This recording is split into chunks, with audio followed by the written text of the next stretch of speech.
क्या आप जानना चाहते हैं कि किस तरह से डिजिटल मार्केटिंग करके आप ट्रेडिशनल मार्केटिंग से ज़्यादा फायदा ले सकते हैं? तो ये वीडियो सिर्फ आपके लिए है।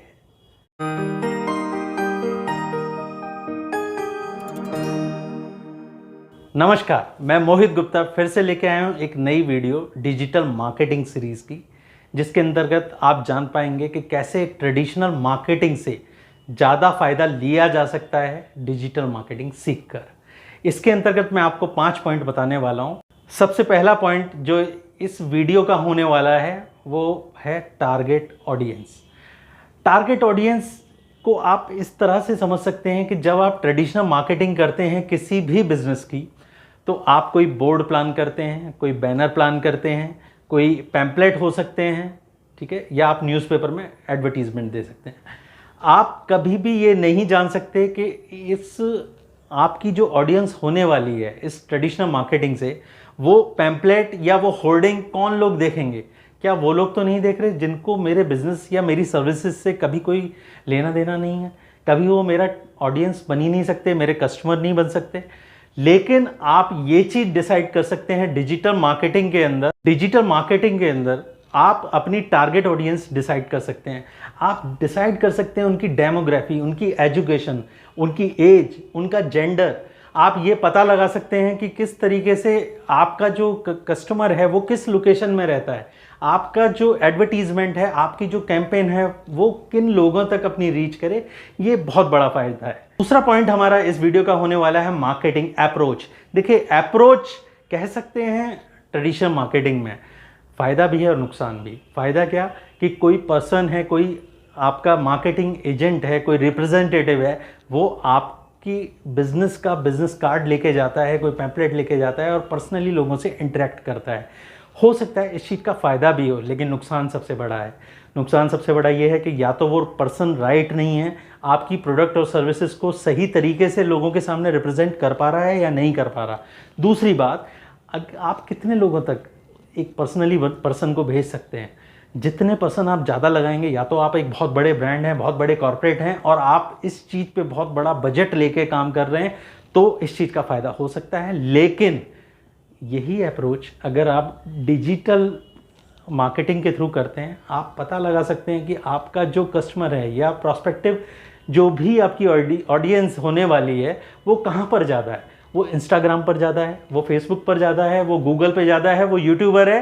तो आप अपनी टारगेट ऑडियंस को सेट कर सकते हैं अलग अलग प्लेटफॉर्म्स पर, जिससे आपकी जो डिजिटल अप्रोच है वो हर जगह अवेलेबल हो और सही कस्टमर तक आप पहुंच पाएं। अब जल्दी से हम तीसरे पॉइंट की तरफ आ जाते हैं। वो पॉइंट है कंज्यूमर इंटरेक्शन। कंज्यूमर इंटरेक्शन ये बहुत ही वैलिड पॉइंट है। आपको याद होगा कि जब हम सब लोग छोटे थे तो हम लोग जो न्यूज़ चैनल देखते थे वो न्यूज़ केवल वन साइडेड होती थी। आज के समय में बहुत बदलाव आ चुका है। आज ज़्यादातर इन्फॉर्मेशन हमें मोबाइल के थ्रू मिलती है। आप अपनी सोशल मीडिया पर बहुत सारी न्यूज़ से अपडेट होते हैं।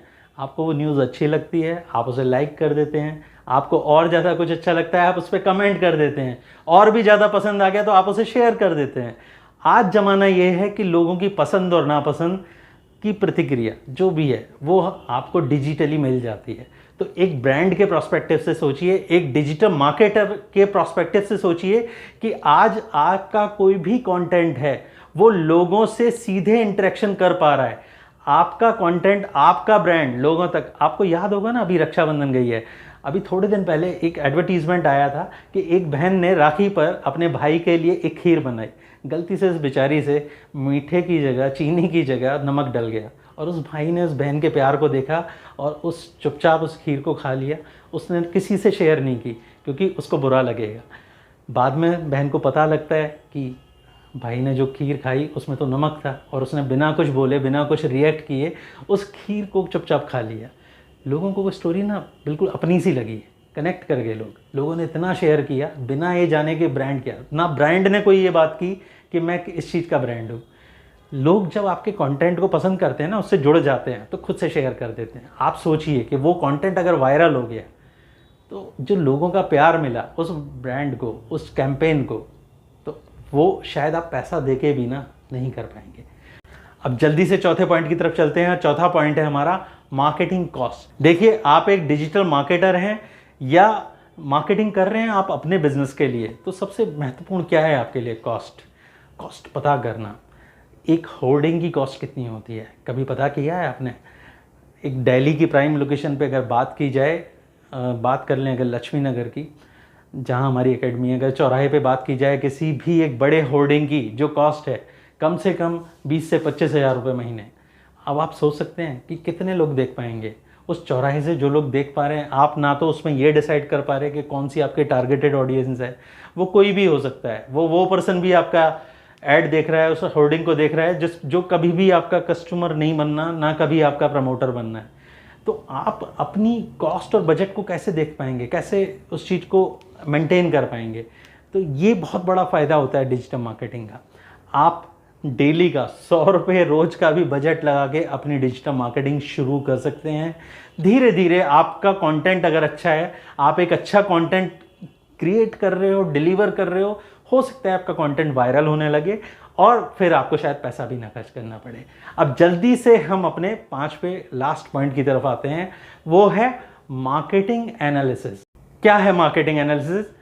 इसको ऐसे समझिए कि आपने कोई होर्डिंग लगाया, कोई बोर्ड लगाया, पैम्पलेट्स लगाए, तो आप कैसे एनालाइज करोगे कि कितना खर्चा हुआ आपका इस हेड पर और वहाँ से कितनी ऑडियंस ने आपको इंक्वायरी भेजी, कितने लोगों तक ये पहुँचा, क्या लोगों ने इस कंटेंट को पसंद किया, क्या ये जो पैम्पलेट हमने छापे हैं ये पैम्पलेट लोगों को पसंद आ रहे हैं। हो सकता है वो लेके हाथ में लेके नीचे डस्टबिन में डाल देते हो, लेकिन आप यहाँ पे डिजिटल मार्केटिंग में इस चीज़ को समझ सकते हैं, एनालाइज कर सकते हैं। आप अपने लैंडिंग पेज पर ट्रैकिंग लगा सकते हैं कि कितने विजिटर्स आए, कितनी देर रुके, उसका चर्न रेट कितना था, बाउंस रेट कितना, ये सब आप एनालाइज कर सकते हैं। आप ये देख सकते हैं कि कौन कौन से कीवर्ड समझते हैं ना आप, कि आप जब भी कुछ गूगल पे टाइप करते हैं तो वो एक कीवर्ड होता है जिसके थ्रू गूगल सजेशन करता है, रिकमेंडेशन देता है आपकी साइट्स की। तो आप ये एनालाइज कर सकते हैं कि कौन से कीवर्ड पर ज़्यादा ट्रैफिक आ रहा है। आप जैसे ही आपको ये पता लग गया, फिर तो भाई और क्या चाहिए पता करने के लिए। जो पता लग गया, आपको सिंपल अपना बजट, आगे की स्ट्रेटेजी उसी कीवर्ड पर, उसी कंटेंट पे लगानी है। तो बड़ा सिंपल है। समराइज करते हैं वीडियो को। तो मैंने 5 पॉइंट बताए आपको, digital marketing versus traditional marketing, या ये कहें क्या क्या फायदे हैं डिजिटल मार्केटिंग सीखने के और करने के। तो पहला पॉइंट है आपका टारगेट ऑडियंस, दूसरा पॉइंट है आपका मार्केटिंग अप्रोच, तीसरा पॉइंट है आपका कंज्यूमर इंटरेक्शन, चौथा पॉइंट है मार्केटिंग बजट और 5वां पॉइंट है आपका मार्केटिंग एनालिसिस। तो आज के इस वीडियो में केवल इतना ही। इस तरह की और वीडियोस के लिए हमें अपना प्यार देते रहिएगा। आज के लिए धन्यवाद।